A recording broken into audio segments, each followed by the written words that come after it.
Class 10th subject English poem third the nation builders के poet R.W. Immersion. तो बच्चों तीसरी पोएम आपकी द नेशन बिल्डर्स है। द नेशन मीन होता है राष्ट्र के, बिल्डर्स मीन निर्माता, राष्ट्र के निर्माता, राष्ट्र के निर्माणकर्ता, जिन लोगों के द्वारा इस राष्ट्र का निर्माण हुआ है, राष्ट्र वो हमारे राष्ट्र निर्माता हैं। तो R.W. इमर्सन इस पोएम में बताते हैं कि जो राष्ट्र का निर्माण है वो क्या धन से हुआ है। वो बताते हैं नहीं, इस राष्ट्र का निर्माण धन से नहीं हुआ है। राष्ट्र का निर्माण उन great and strong people men दिव्यात्माओं से हुआ है जो कड़ी से कड़ी परिस्थिति में, बड़ी से बड़ी परिस्थिति में जी जान से लगे रहे, उन लोगों के द्वारा इस राष्ट्र का निर्माण हुआ है। बाकी मैं पोएम में बताने जा रहा हूँ आपको, प्लीज ध्यान देंगे, मेरे साथी बोलेंगे। हर बार में आपको यही बोलना है कि राष्ट्र का निर्माण नॉट मीन ना ही गोल्ड मीन सोने से, अर्थात गोल्ड मीन धन से।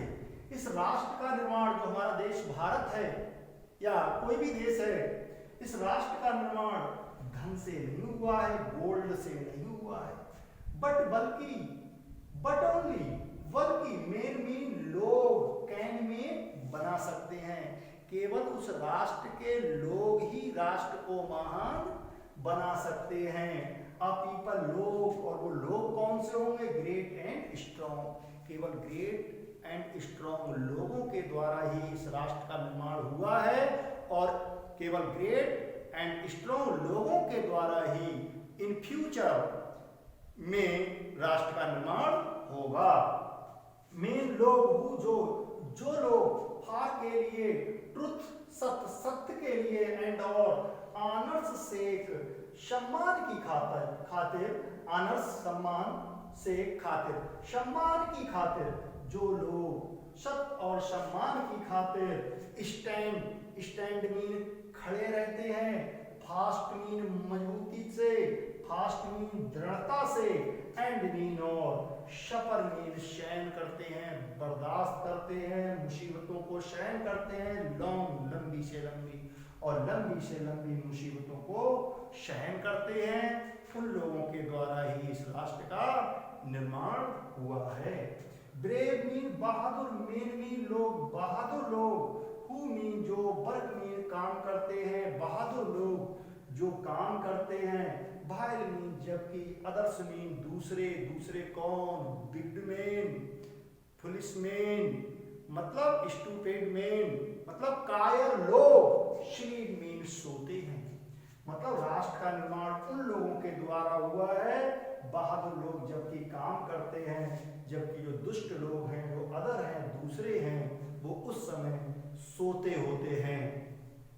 हु मीन जो, डेयर मीन चुनौतियों का सामना करते हैं, जो महान लोग हैं वो चुनौतियों को एक्सेप्ट करते हैं, चुनौतियों का फेस करते हैं।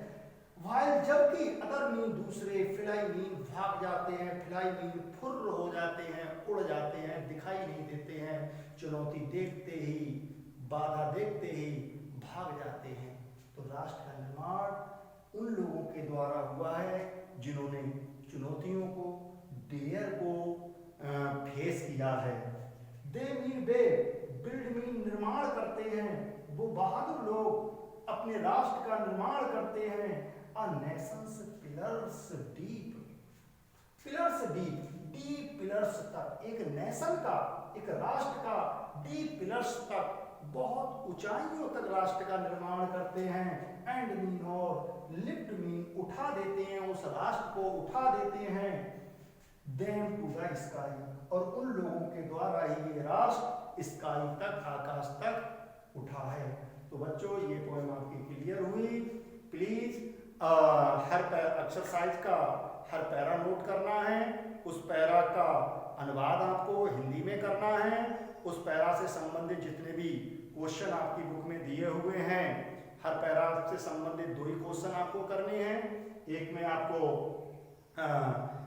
पैरा के पोएम का नाम और पोएट का नाम लिखना है, दूसरा क्वेश्चन या तो राइम का हो सकता है, राइम जैसे आपका राइम मेक है, सेक है, ये राइम है इसमें। और तीसरा क्वेश्चन अलग से हो सकता है, और इससे पहले भी आपको बताया गया है कि क्वेश्चन कैसे छांटते हैं पैरा से, तो ये पैरा भी आपको करने हैं, और करने के बाद हमारे व्हाट्सएप नंबर पर फोटोकॉपी सेंड करनी है। बस आज इतना ही, कल आपकी पोट्री क्लियर हो जाएगी। परसों से मैं आपको इंग्लिश ग्रामर सिखाऊंगा, बिल्कुल परेशान ना हो।